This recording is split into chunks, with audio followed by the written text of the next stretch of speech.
मैं अपने घर की लाडली बेटी थी। जब मेरी पढ़ाई पूरी हो गई तो मेरा निकाह जावेद से हो गया। मेरा निकाह खूब धूमधाम से हुआ।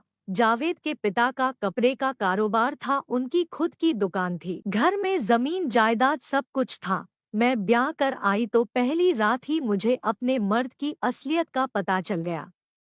बादल गरजे जरूर, पर ठीक से बरस नहीं पाए और जमीन पानी की बूंदों के लिए तरसती रह गई। वलीमा के बाद मैं ससुराल दिल में मायूसी का दर्द लेकर लौटी। खानदानी घर की पढ़ी लिखी लड़की होने के बावजूद सीधी सादी मुझको एक ऐसे आदमी को सौंप दिया गया जो सिर्फ चारा पानी का इंतजाम तो करता पर मेरा इस्तेमाल नहीं कर पाता था। मुझको एक हफ्ते बाद मेरे ससुर ससुराल लेकर आए। मैंने सोचा कि अब शायद जिंदगी में बाहर आए, पर मेरे अरमान अब भी अधूरे ही रहे। मौका पाकर एक रात को मैंने अपने शौहर जावेद को छेड़ा। आप अपना इलाज किसी अच्छे डॉक्टर से क्यों नहीं कराते? तुम चुपचाप सो जाओ, बहस न करो, समझी? जावेद ने कहा। मैं चुपचाप दूसरी तरफ मुंह करके अपने अरमानों को दबाकर सो गई। समय बीतता गया, ससुराल से मायके आने जाने का काम चलता रहा। इस बात को हम दोनों समझ रहे थे पर कहते किसी से कुछ नहीं थे। दोनों परिवार हमें देख देख कर खुश होते कि हमारे बीच आज तक तू मैं नहीं हुई है।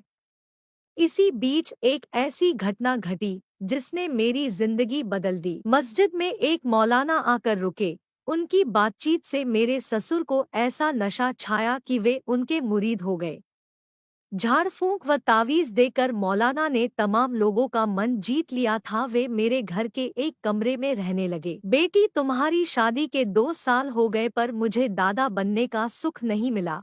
कहो तो मौलाना से तावीज डलवा दूं ताकि इस घर को एक औलाद मिल जाए, मेरे ससुर ने मुझसे कहा। मैं समझदार थी, मैं ससुर से उनके बेटे की कमी बताने में हिचक रही थी। चूंकि घर में ससुर, सौहर और मेरे सिवा कोई नहीं रहता था, इसलिए मैं बोली, बाद में देखेंगे अब्बूजी, अभी मेरी तबीयत ठीक नहीं है। उन्होंने कुछ नहीं कहा।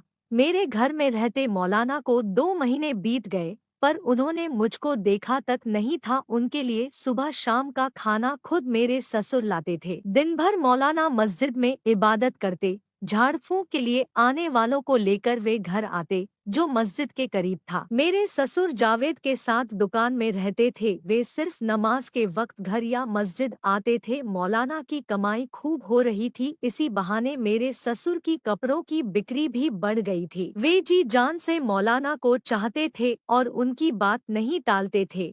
एक दिन दोपहर के वक्त मौलाना घर आए और दरवाजे पर दस्तक दी। जी कौन है? मैंने अंदर से ही पूछा। मैं मौलाना, पानी चाहिए, अभी लाई। मैं पानी लेकर जैसे ही दरवाजा खोलकर बाहर निकली, मेरे जवां हुस्न को देखकर मौलाना के होश उड़ गए। लाजवाब हुस्न, हिरनी सी आंखें, सफेद संगमरमर सा जिस्म। मौलाना मुझको एकटक देखते रहे, वे पानी लेना भूल गए। जी पानी, मैंने कहा। लाइए, मौलाना ने मुस्कराते हुए कहा।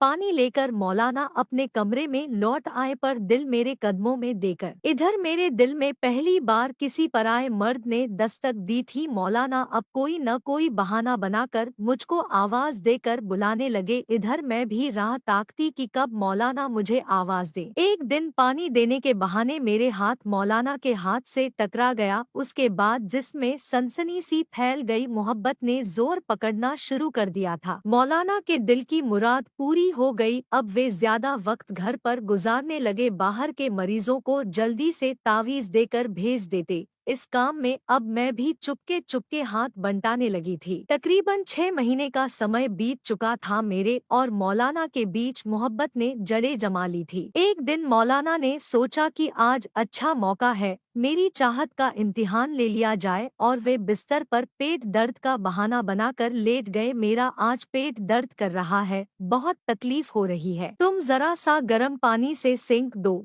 मेरे सामने कराते हुए मौलाना ने कहा। जी कहकर मैं पानी गर्म करने चली गई। थोड़ी देर बाद मैं नजदीक बैठकर मौलाना का पेट सेंकने लगी। मौलाना कभी कभी मेरा हाथ पकड़कर अपने पेट पर घुमाने लगे। थोड़ा सा झिझक कर मैं मौलाना के पेट पर हाथ फिराने लगी। तभी मौलाना ने जोश में मेरा चुम्बन लेकर अपने पास लिटा लिया। मौलाना के हाथ अब मेरे नाजुक जिस्म के उस हिस्से को सहला रहे थे जहाँ पर इंसान अपना सब कुछ भूल जाता है। आज बरसों बाद मुझको जवानी का वह मजा मिल रहा था जिसके सपने मैंने संजो रखे थे। सांसों के तूफान से दो जिस्म भड़की आग को शांत करने में लगे थे। जब तूफान शांत हुआ तो मैं उठकर अपने कमरे में पहुंच गई। अब्बू, मुझे यकीन है कि मौलाना के तावीज से जरूर कामयाबी मिलेगी, मैंने अपने ससुर से कहा। हाँ बेटी, मुझे भी यकीन है। अब मेरे ससुर काफी मालदार हो गए थे। दिन काफी हंसी खुशी से गुजर रहे थे। तभी वक्त ने ऐसी करवट बदली कि ससुर की जिंदगी में अंधेरा छा गया। एक दिन मेरे ससुर अचानक किसी जरूरी काम से घर आए। दरवाजे पर दस्तक देने के काफी देर बाद मैंने आकर दरवाजा खोला और पीछे हट गई। मेरा चेहरा घबराहट से लाल हो गया था, बदन में कंपी आ गई थी। ससुर ने अंदर आकर देखा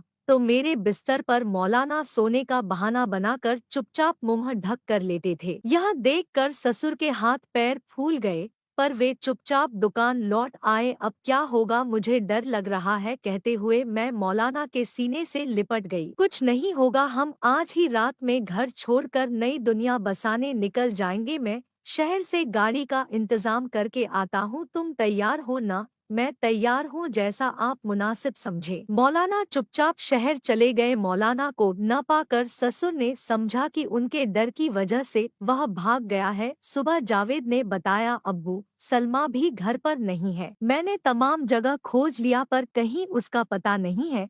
वह बक्सा भी नहीं है जिसमें गहने रखे हैं। मेरे ससुर घबराकर अपनी जिंदगी की कमाई और मुझको खोजने में लग गए, पर मैं उनकी पहुंच से काफी दूर जा चुकी थी मौलाना के साथ अपना नया घर बसाने। तो दोस्तों, कैसी लगी आज की हमारी कहानी? अच्छी लगी तो कमेंट करके जरूर बताना और वीडियो को एक लाइक और शेयर करें।